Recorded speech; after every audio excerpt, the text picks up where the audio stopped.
The content provided on this channel is for educational and informational purposes only and should not be considered as professional, financial or accounting advice. इस channel पर फराहम करदा मवाद सिर्फ तालीमी और मालूमाती मकासद के लिए है और इसे पेशावराना मालियाती या अकाउंटिंग मशवरे के तौर पर नहीं समझा जाना चाहिए।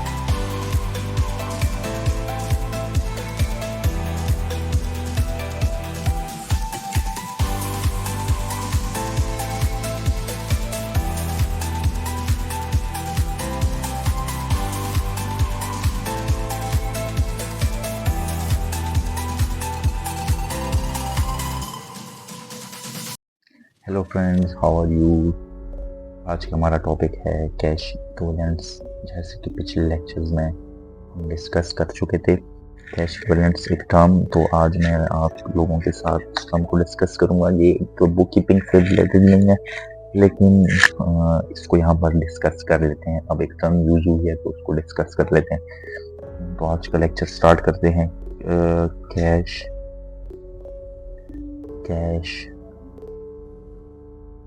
इक्विवेलेंट्स।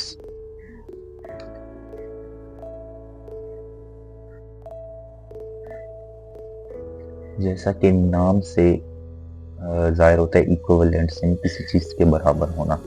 कैश इक्विवेलेंट्स मतलब वो रिसोर्सेज जो कैश के इक्वल हो जाए, कैश के इक्वल हो। और कैश क्या है? एक करंट एसेट है। ये एक करंट एसेट है। तो अब हम देखते हैं कि ये कैश इक्विवेलेंट्स क्या होते हैं। कैश इक्विवेलेंट्स की कैरेक्टरिस्टिक डेफिनेशन मीट करने के लिए दो चीज़ें लाजमी हैं जो होनी चाहिए। एक नंबर 1 जिसको हम कहते हैं कंडीशन है कि ये जो इन्वेस्टमेंट्स होती हैं, ये इन्वेस्टमेंट्स जो आप करते हैं कि कोई कंपनी करती है, ये होनी चाहिए हाईली लिक्विड।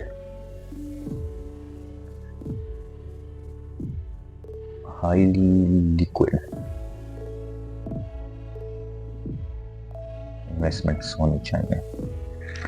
और जब आप इसको कन्वर्ट करें, क्योंकि हमने करंट एसेट के उसमें कहा था डेफिनेशन में कि वो रिसोर्सेज जो कंपनी एक साल के अंदर अंदर कन्वर्ट कर सकें कैश में, या उसको यूटिलाइज कर सकें, यूज कर सकें एक साल के अंदर अंदर, तो वो करंट्स होती हैं।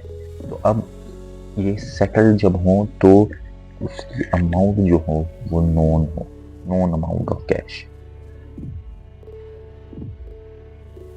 मतलब पता होना चाहिए कि इतनी अमाउंट मिल जाएगी। इसकी जो ज़बरदस्त सी एग्जांपल मैं आपको देता हूँ, जो गवर्नमेंट बॉन्ड इशू करते हैं, वो क्या होते हैं कि आप जाते हो, आप उसमें इन्वेस्ट करते हो, उसका हाईली लिक्विड किस तरह से है। वो हाईली लिक्विड का मतलब होता है, अगर हम हाईली लिक्विड को देखें तो हाईली लिक्विड वो चीज़ें होती हैं जिसके मैनी बायर्स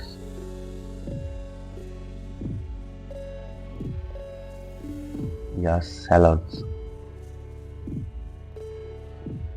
मौजूद हो मार्केट में। और ट्रांजैक्शन जो है, जब भाई आप ट्रांजैक्शन करो तो वो आपकी ट्रांजैक्शन जो होनी चाहिए वो इजीली ट्रांजैक्शन हो जानी चाहिए, उसमें कोई रुकावट ना हो, इजीली ट्रांजैक्शन होनी चाहिए। और साथ में ये होना चाहिए कि उसकी जो उस इन्वेस्टमेंट की जो प्राइस है उसमें चेंज ना आए, प्राइस में सिग्निफिकेंट चेंज ना आए। सिग्निफिकेंट का मतलब होता है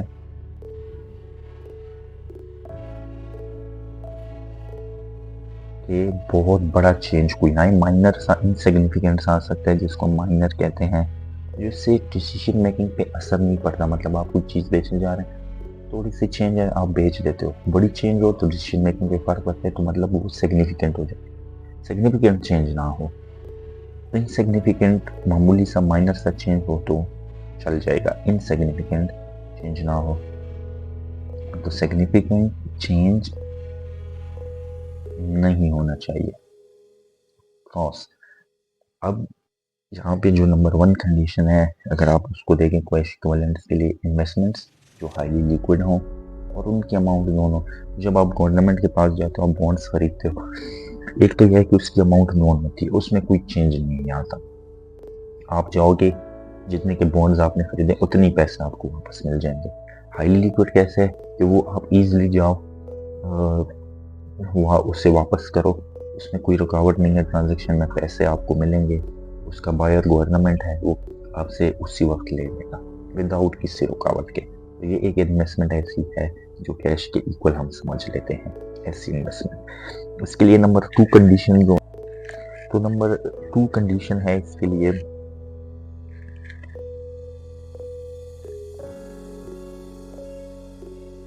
ये नंबर 1 कंडीशन हो गई कि 1 कंडीशन क्या है, हाईली लिक्विड है, अमाउंट उसकी नॉन हो। 2 कंडीशन है कि उसकी वैल्यू में इनसिग्निफिकेंट चेंज हो, कोई सिग्निफिकेंट चेंज ना हो, इस बात का रिस्क ना हो कि चेंज होगा वैल्यू में, इनसिग्निफिकेंट रिस्क हो, इनसिग्निफिकेंट रिस्क, इनसिग्निफिकेंट रिस्क हो, किस चीज़ का रिस्क हो, उसकी वैल्यू चेंज हो जाएगी। तो अगर गवर्नमेंट बॉन्ड्स को देखें, वैल्यू चेंज का रिस्क जो है इनसिग्निफिकेंट हो, और इनसिग्निफिकेंट को हम कहते हैं माइनर चेंज, बहुत ही मामूली सा चेंज, माइनर चेंज को हम कहते हैं इनसिग्निफिकेंट चेंज। और अगर इसके लिए हम नंबर 2 देखें तो डिसीजन मेकिंग पे असर ना हो, डिसीजन मेकिंग को वो इन्फ्लुएंस ना कर सके, ऐसा चेंज।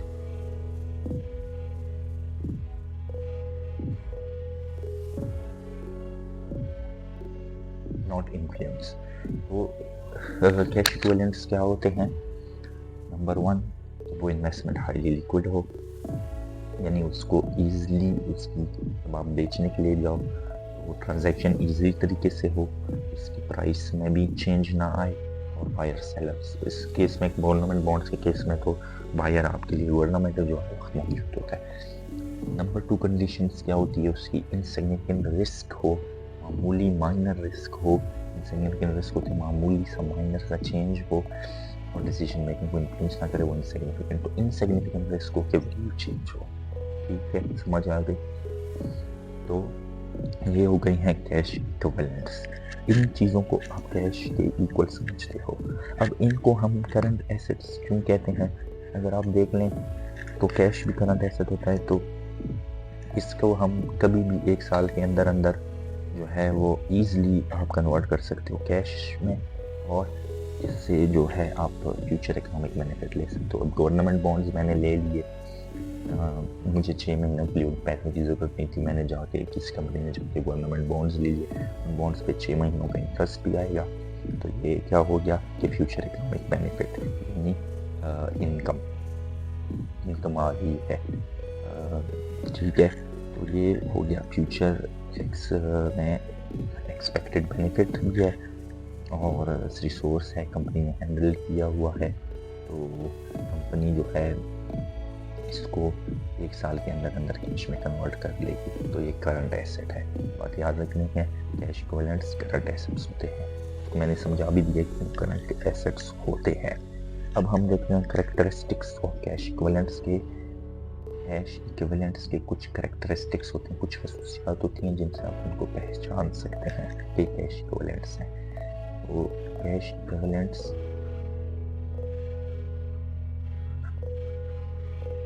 की करेक्टरिस्टिक्स खसूसियात जिनसे इनकी पहचान होती हैं, जो उनमें होनी चाहिए उन इन्वेस्टमेंट में, तो वो कैश इक्विवेलेंट्स होंगी। एक सबसे पहली कंडीशन है शॉर्ट टर्म मैच्योरिटी।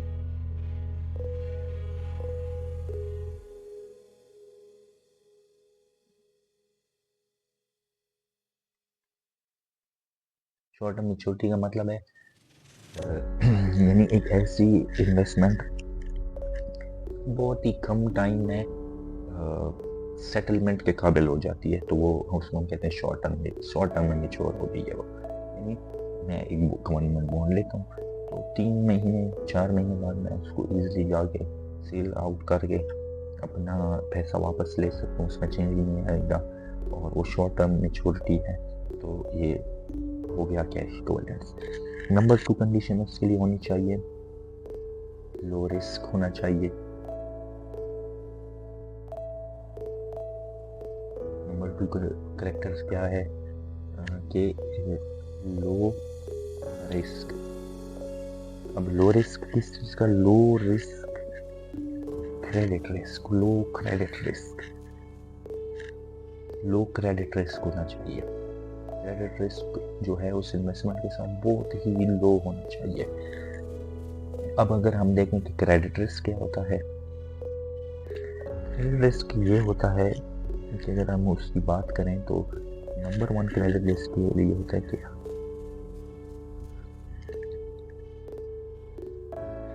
वो जो इन्वेस्टमेंट है कैश इक्विवेलेंट्स, मतलब गवर्नमेंट बॉन्ड्स ले लें, वो क्या हो highly rated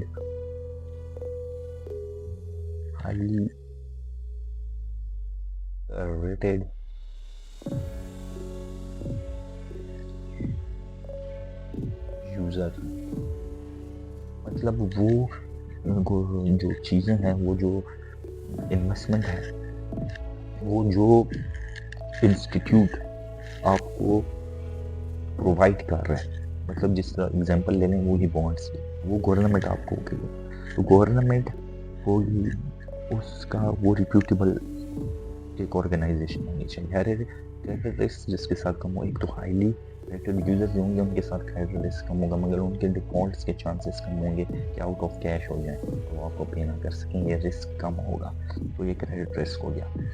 government cash out हो जाए इसका रिस्क बहुत कम होता है। गवर्नमेंट बॉन्ड्स जब भी आप बे वापस देने जाते हो तो कभी ऐसा नहीं हुआ किसी को, अनलेस कोई डॉक्यूमेंट्स का इशू ना हो और कोई लॉ का इशू ना हो, तो कैश की वजह से वो ये नहीं होता कि वो आपको वापस कैश आपको देते हैं, बॉन्ड वापस ले लेते हैं।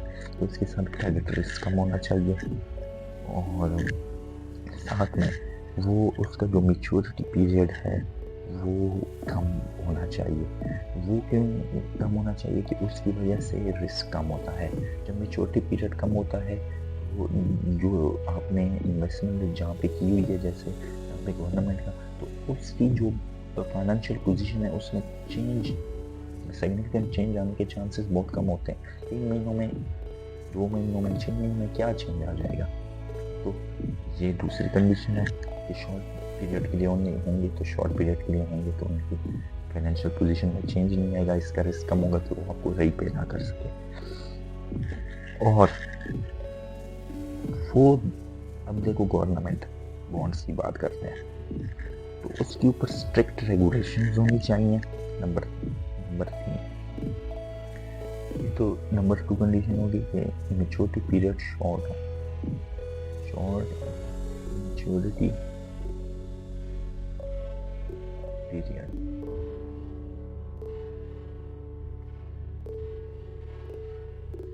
और नंबर 3 ये होना चाहिए कि स्ट्रिक्ट रेगुलेशन होनी चाहिए और ओवरसाइट होनी चाहिए उसके ऊपर, उसको जो देख रहे हैं इंस्टीट्यूट वो स्ट्रिक्टली उसको मॉनिटर कर रहे हैं। तो स्ट्रिक्ट रेगुलेशन,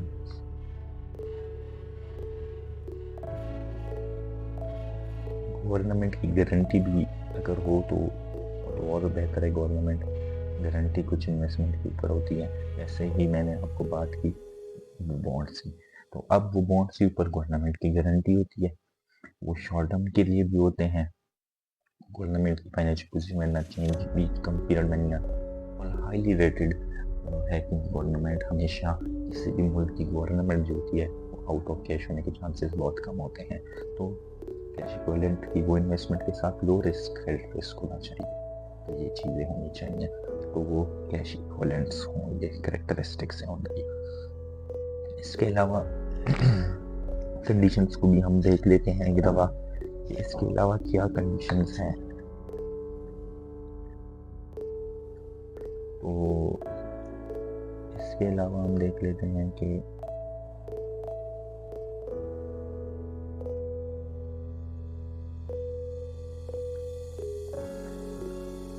क्या कंडीशन है।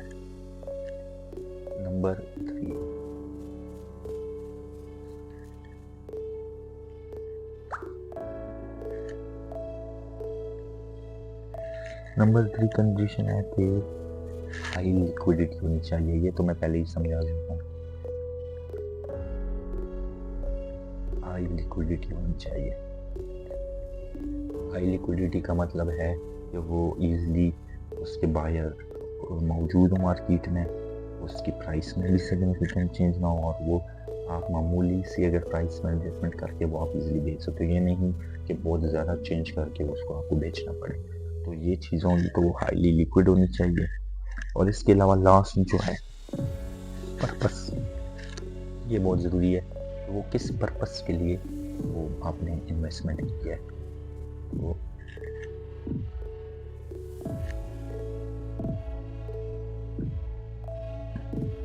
पर्पस क्या होना चाहिए। वो ये होना चाहिए कि वन कंपनी ने उनको हेल्प किया हो, कंपनी ने अपने पास उसमें इन्वेस्टमेंट की हो, किस चीज़ के लिए, often held by company to meet short term obligations, short term जो लाइबिलिटीज होती हैं, शॉर्ट टर्म ऑब्लिगेशंस या फिर लाइबिलिटीज। समझ में आ गई बात। शॉर्ट टर्म के लिए अब क्या है कि मेरे पास कुछ, फॉर एग्जांपल मेरी कंपनी में मेरे पास कुछ पैसे पड़े हुए थे, मैंने उनकी बॉन्ड्स ले लिए।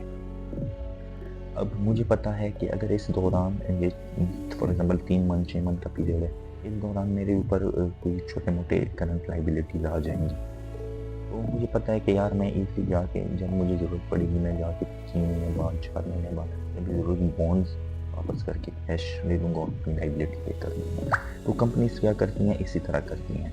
वैसे आइडल कैश को ना, ऐसे कैश को ना वो इन्वेस्ट कर लेती हैं ताकि उसके ऊपर इंटरेस्ट भी आता रहे, और जब हमें उसकी ज़रूरत पड़े तो हम वो ईजिली वापस कैश में कन्वर्ट कर सकें। समझ में आ गई बात। ये कैश इक्विवेलेंट्स की कैरेक्टरिस्टिक्स होती हैं। इसके अलावा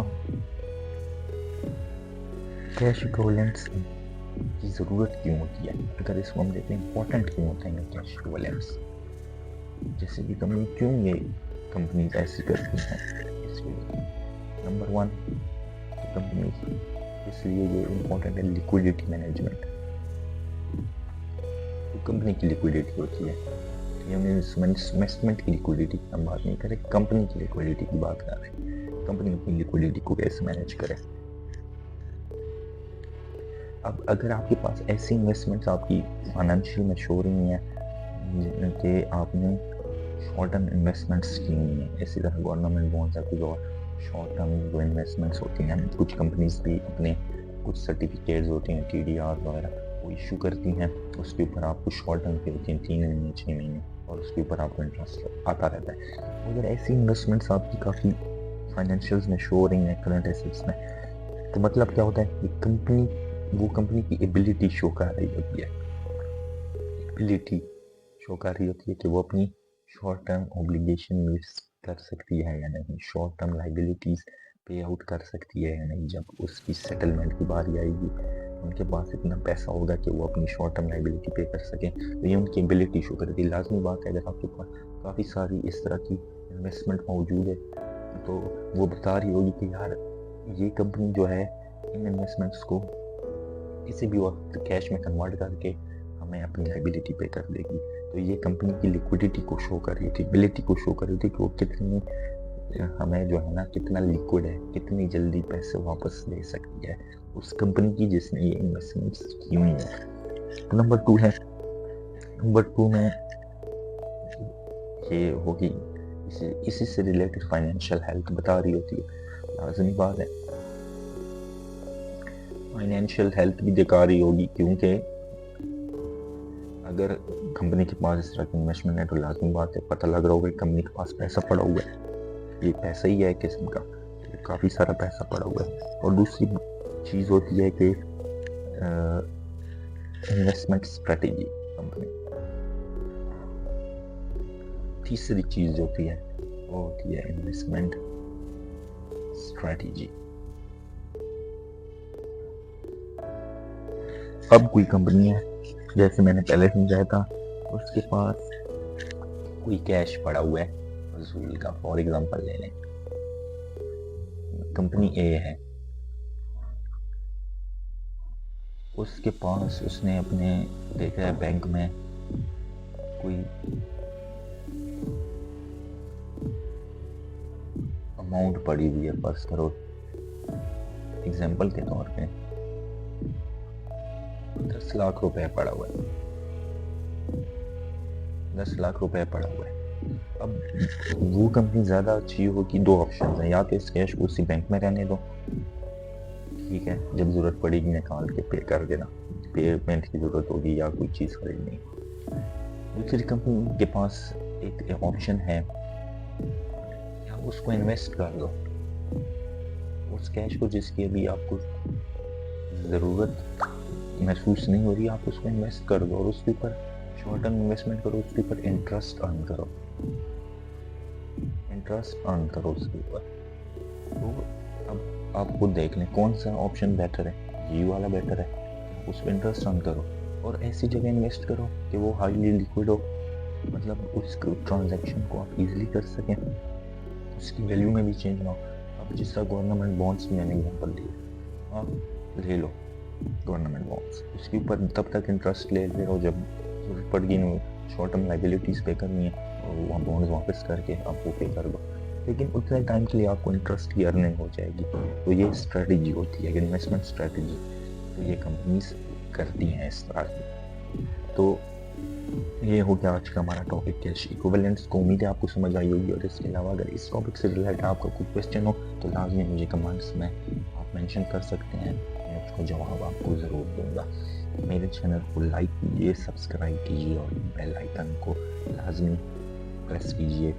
आपके लिए मज़ीद इस तरह की इंफॉर्मेटिव लर्निंग बेसिस वीडियोज़ लेके आऊँगा, और ये जो हमारा सिलसिला है इस तरह जारी रहेगा। अपनों का ख्याल रखिए, अपना भी ख्याल रखिए। नेक्स्ट टॉपिक के लिए तब तक के लिए अल्लाह हाफिज़।